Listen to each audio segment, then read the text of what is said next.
Singaporeans are always complaining about high prices, for instance food, but we are always able to put a blame on something else. But today, instead of loading, I'll be discussing a long-term solution. Singapore's total area is minuscule compared to other countries, and consequently, Singapore produces less than 90% of its own food as of 2019, making Singapore import-dependent when it comes to food security, which will become a problem when importing countries run low on their own stock in times of global instability. For instance, in January 2022, Singapore's core inflation rate hit its highest in nearly a decade, rising 2.4% year-on-year, with inflation rates for food hitting 2.6%. In 2019, approximately 4.1% of Singaporeans were expected to be vulnerable to moderate to severe food insecurity as a result of various factors, which includes affordability. Therefore, it is necessary to come up with sustainable solutions to combat times of unstable food availability in an unpredictable political and economic climate. The purpose of this proposal is to propose to the panel of judges of the AI for Everyone Singapore Challenge competition to provide more funding towards the development of closed containment fish farms in Singapore, which is an up-and-coming innovative solution that will play a part in ensuring the food security of the country by producing sustainable food locally, negating the need for dependency on other countries. The proposed solution is the implementation of smart closed containment fish farms. One such smart closed containment fish farm is the Singapore Aquaculture Technologies Smart Floating Fish Farm, which utilizes recycled water and automated pumping, sensor, and feeding systems.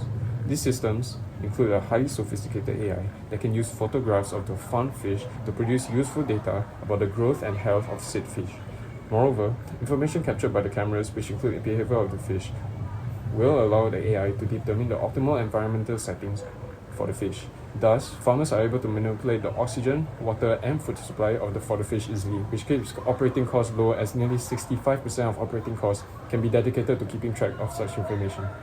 Furthermore, behavioral data that indicate diseases, which can be dealt with early, is more environmentally friendly and economically sustainable. In addition to being sustainable, solar panels are used to generate 50% of the energy used by the farm.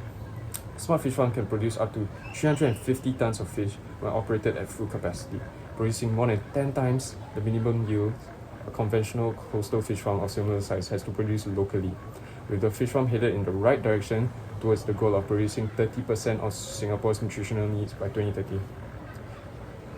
The further development of these projects can allow us to bring the farms onto land, where there is more access to energy sources, which will mean more production in the farms. The implementation of small smart fish farms will be able to boost Singapore's local food production and providing a nation with ample nutrition and supply of affordable food, and in turn increasing food security of Singapore.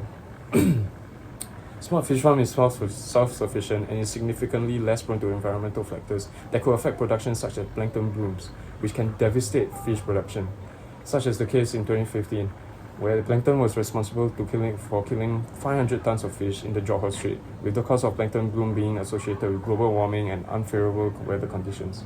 The advanced AI technology involved in smart fish farms can detect such anomalies and adjust the fish's environmental conditions to avoid similar situations, exhibiting the farm's ability to sustain itself no matter the circumstance. Locally produced food is essential when it comes to ensuring that a nation's food supply runs constant. The integration of AI technology into farms will allow for farmers to deal with unforeseen predicaments by providing valuable information that can augment the quality and quantity of the yield. Implementing foreign concepts might be intimidating to us, but they are what allow us to progress so quickly as a nation.